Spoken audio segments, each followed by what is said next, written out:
Hello, welcome to Bri-Bri's Thoughts. Today I thought I would talk a little bit more to my blind eye friends. If you don't know, I do have a group that I'm a part of called the Blind Eye Movement, and it's mainly on Facebook, and we do have an Instagram and everything like that. But I'm mainly making this for them, but I figured other people might benefit from hearing it as well, which, full disclaimer, I am just a regular person. I am not a professional. I am not a counselor.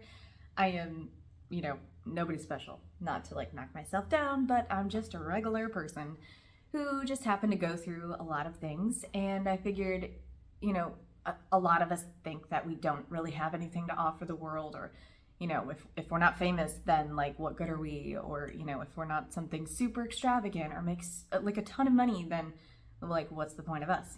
Where do we stand in the world? What's our level of importance? But if you're a regular person like me, you are important, and you're a big deal to the people around you, and you're a big deal to your parents. You're a big deal to your family. You're a big deal to your kids, if you have kids.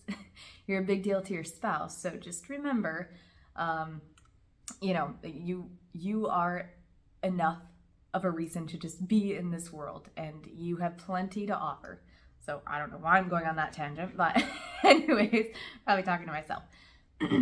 Because sometimes I get embarrassed just making videos or talking, but I don't think I need to. I think what I've been through in my life has, a very valid reason of why I'd want to talk and why I would maybe want to share my experience with everyone. So, long story short, if you've been abused, which is what our blind eye movement is about, is mainly sexual abuse, and it is an awkward topic. It is a difficult topic to talk about, but my friends and I basically started it because of abuse that was happening in our circles and in our church that a lot of people didn't know that was happening, or a lot of people turned a blind eye to. So all that to say is that abuse can happen on so many different levels. There's so much abuse going on that people aren't always aware of that it's happening. They don't know how to look for it or what the signs are, and everyone handles abuse so differently. Some people act out, some people just stuff it way down and don't say anything ever until they maybe on their deathbed, or until they're in their 50s or 60s. So since everyone handles their abuse different initially when it first happens to them, some people call for help right away, some people report it right away, some people tell their parents right away, and some people don't. So it's just super important to remember that every single person that gets abused at all can have a completely different outcome on how they heal from it. So don't put yourself in anyone else's box of healing, because if you see someone that went through a similar situation and their healing process seems to be way easier, or they seem to be totally over it and it doesn't bother them, or they're not having the panic attacks that you are, don't feel bad. We're all gonna handle it totally different. And so that's what the video is about, is that we all heal at different times, at different rates, and for different reasons. Some of us need to heal by having our perp go to prison, which was a huge deal for me. I didn't know how much I needed it until it happened, because it was I stayed in this past feeling, this past fog or past cloud for years and years and years, and it's not having any closure just keeps the wound open. And that's how I think a lot of people feel. If they've never gotten closure, or if their family didn't believe them, or it's a family member that did it to them and they still have to see that person, could you imagine the wound opening every time they see that person, every time they go near them, every time they know there's a get together. They just have to stuff their feelings down and probably have a miserable holiday every single holiday. And I can't imagine that, because it was hard enough for me to go to a Christmas or go to a Thanksgiving having that secret. It killed me, because I always felt like I was living a lie. Every conversation, that was this haunting, dark shadow in the back of my mind that I couldn't tell my family at the time. And it consumed half my brain. So it was I was on autopilot in the front, and trying to maintain regular conversations, all while thinking like, don't say anything, don't slip up, don't let them know that this is happening to you. It'll ruin everything. Like, you'll get kicked out of school, you'll whatever. I was so afraid of everyone blaming me about my own abuse that I was terrified. So I kept that secret for so long. I was like 21 maybe when I finally told someone. And so I had no idea what I would need to heal, because there were so many different phases that happened since the abuse, and different things that sometimes would traumatize me even further, like add on to that already horrific time from, you know, when I was 15 and 16, that it just like made this the worst tasting layered cake you've ever seen. You know, like it went from, oh, this happened to me, and then I had to keep the secret that it happened because I couldn't tell anybody. And then when I finally did tell people, it had a very negative snowball effect, because then it was used against me. And the people that I could have and should have trusted the most turned against me and used it as a way to just torture the crap out of me. So that like layered on this whole other layer of stuff I have to now get through. And I still have to get through. And then there's the layer of I never got justice for a really long time. I tried, and it was like denied for whatever reason. And that was a whole nother layer. It's like through all these years of like, it happened, then the secret, and then I finally told someone, and then it sort of backfired on me. It didn't make it better. It did not make it better at first. And, you know, going to counseling is just a huge thing that I would really, really recommend. And go through different counselors until you find one that really, really gets you, because you need someone like on your side and fighting these battles with you, not against you, not rolling their eyes, not being condescending, because counselors are just humans too. And therapists and psychiatrists, they're all just human. And if you don't like have a good vibe with them, just move on to someone else, because there's thousands. And sometimes it's hard to get it in your area. Sometimes there's not a lot of offices that, you know, have availabilities, because I mean, it's really hard. There's a lot of people that need help, but don't feel like you're not worth it, because you are. And so anyways, I would definitely suggest counseling, because even if you don't really think you need it and you're like, I got it under control, I'm not like really falling apart, they just help you have tools that you may not have thought of, because they actually went to college for it. And they actually, you know, sat through classes on ideas and tips, and not everything they say is going to work perfectly for you, because you're a different person. It's not going to be the same for me as it is for you. And yeah, some of their tips and tricks, you just be honest and be like, you know, that didn't really work for me. Do you have another idea? Because, you know, the butterfly taps that we do might not work for you guys. And that's just a little tip to calm down about stuff. And, you know, you can go to a happy place, and there's just so many tips that really help me get to where I am. Even tips of like what to say to yourself. What are some things that you can finally tell yourself the truth after being abused, and what it really means, and whose fault is it? And there's just all these questions that sometimes you have in the back of your mind and you don't realize that they're there. And so talking it out really, really helps. I feel like I got sidetracked, but that is a really important point. That since we all have different ways of reacting to abuse and then healing from abuse, you have to know there's different ways that you can get, and the best way to get those ideas on what will work for you is seeking a professional. Because yes, talking to your friends are great, talking to family is great, but depending on who you're talking to, they might give you really terrible advice that would like make you worse. Like maybe they're not going to understand you, and you might feel like leave that conversation feeling so much worse than you did before. Because trust me, I've been there. Like I'm seeking some sort of validation for how I'm feeling, and I'm feeling crazy at the moment, and then the person I talked to was like, yeah, you should just stop talking about this, you need to just get over it. And that's like the worst, because you're like, but I'm struggling and I don't know how to get over it. I don't know how to get past this. I don't know how to stop this feeling that I'm having, which whatever that feeling is, insert your feeling, and whatever you're struggling with, like it can be different for everybody, but that feeling of like needing the resolve but not knowing how to get it can be very similar for everyone. So I'm sorry, I have not felt well like for the last 3 weeks. But anyways, yeah, so we all heal differently. We all respond differently, and that is okay. And once you think you're finally healed and you think, I haven't really thought about it, and I don't think I ever need to think about it again. I don't think I ever need to talk about it again. And you feel like you're finally at that point. There might be someone along the way that reminds you of that situation, that needs your help with this certain situation. Maybe something's going to come up with a friend or a family member that you're like, oh God, that happened to me too. And then you get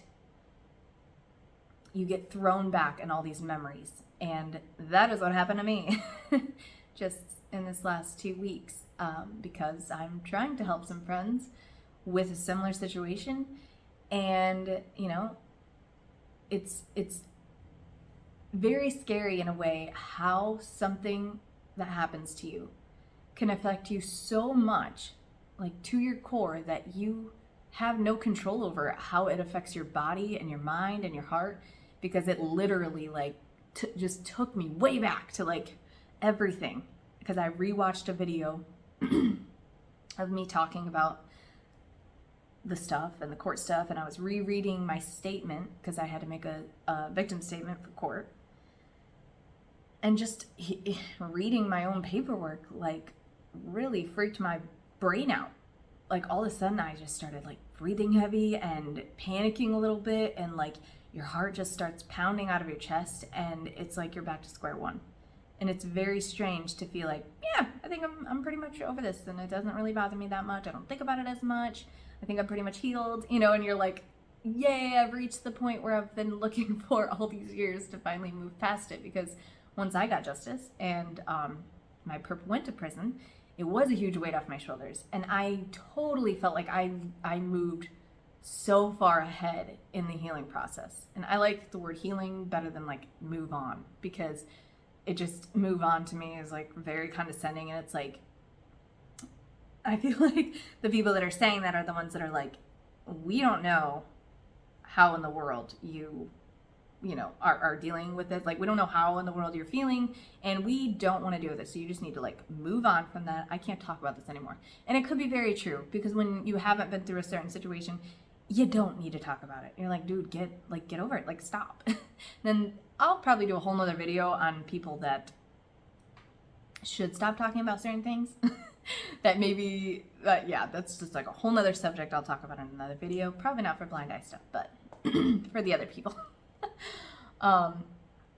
So yeah, all that to say is we can all try really, really hard to get through our trauma and reach the point of peace and feeling like we've truly healed from it. But sometimes it does creep back up, and I'm just saying it's okay. I mean, at least in my opinion, this is totally my opinion because I'm not a professional. In my opinion, because it happened to me, I'm assuming it's going to happen to a lot of other people too that have gone through something similar. So it's okay that it creeps back up. The most important part is just knowing that you can get through it again. If you got through it the first time, you can do it again. And if you haven't gotten through it yet, you will, and you can. You have to stay strong. You have to stay willing to learn and willing to try new things, willing to seek help, because if you're not actively trying to get through it and you're not actively trying to heal, you may not, and it will just fester. And especially the ones that have never told anyone and they're just carrying the secret, I mean, my heart breaks for you, because that is torture. It's absolute torture, that you just feel like you're two different people. You're the person that everyone sees and the person that everyone knows, and the way they perceive you and the way they perceive your life, they see you without that trauma. They see you without anything bad happening to you. So when you're having that extremely rough day and you're getting triggered and everyone thinks you're just being a jerk, everyone just thinks you're just being emotional for no reason, but they don't know. They have no idea what you went through. And if they had, maybe they would have a little more empathy. Maybe they would have a little bit more respect for what you're going through. So if you're carrying that on your own, I definitely suggest you not. I may talk about my past, and I may talk about bad things that have happened to me too much for some people, And they may be like, dude, move on, stop talking about this is ridiculous. But it was such a big healing thing for me to finally tell, because it was like I was suffocating and dying on the inside. And I remember one of the things I did for one of my counseling sessions was I had a shoebox, and I can't remember like what the theme was or why she suggested this per se, but it was basically a box of my past. And she said, cut out magazines or quotes, pictures of you, and things like that. And I remember drawing a picture of me in a mirror, and my reflection was a skeleton. Because when I was going through everything and I was at my like lowest point of life, that's just like what I saw. I saw like this empty vessel. Like my body was there, but my heart and my soul was just like drained out of my body. And I just pictured me, if I were to really see the inside of myself, I would be dead. And that's why I drew the skeleton. And I was quite young. I was probably 19 or 20, maybe 21, probably 21-ish when I did that project. But it was like fresh out of the oven of my traumatic experiences. So it's like, that's the best way I could describe myself. And it took a long time for the inside to finally match the outside. Like, hey, I'm alive, I'm a human. I don't feel like this disgusting empty shell that's like dying, or like one of these guys. I have skeletons behind me. I had this for my wedding decorations, and now I'm using it for Halloween. Isn't that nice? Money saver. All my wedding decorations were very much like skeletons and orange and red and everything. So now it just works for a holiday. And it's almost been a year now since I got married. So that's exciting. But yeah, so I guess I'll end on that note. Like you can heal from your trauma. It might be super hard, but having a big support group, family, friends, whoever you can, call when you're having a really rough time, and counselors or therapists, psychologists, whatever you need, get that, because you're worth taking the time for that. You're worth going to those appointments, and you're worth pouring into yourself, because the ultimate goal is to be, a high functioning person without that dragging you down. Because how can you be your best self, for everyone else around you and for yourself if you're not at your best self? So don't think it's selfish to work on what happened. And that way, one day, it won't be something that you talk about all the time. It won't be something you think about all the time, because it can get draining on other people, and I understand that. So obviously, you can have an awareness that sometimes family members and friends might not be able to handle your situation. They just might not. They might have too much guilt. They might have too much resentment for what happened, or maybe they're not believing you. Maybe they're like, oh, stop being dramatic, whatever. They might not have that empathy bone in their body, And that's okay. You have to find people that are okay talking about it and are okay with just letting you vent and cry about it. Because like I said, the ultimate goal is to get closure if you can. Even if closure means you write out everything that happened to you and you burn it in a fire pit and say like, okay, I'm shutting the door on this chapter of my life. I feel like I'm through it. I feel like I'm really pretty much healed, and then you can carry on a normally functioning life without that weighing you down, and without that feeling like a bogged down secret, without that feeling like, you're dead inside because of it. So I don't know if any of that made sense, but I hope it helps someone. I'm just a regular person, like I said, going through regular life stuff that was slightly traumatic. And I think it's important for people to hear what others go through so that they can know that they're not alone. Because I got really addicted to like SVU because I was like thinking I was the only one in the world that ever went through something like that when it happened to me. I didn't even know what the R word was. I didn't know that, oh, this happens all the time, which is so sad. Like that was heartbreaking when I found that out. Like, wait, this is not like a unique situation. This is not rare. Like I thought, dear God, because it felt like I was going through hell. I thought for sure this has never happened to someone before, especially not a teenage girl, and especially not in a Christian school, especially not by a teacher, especially not by a pastor.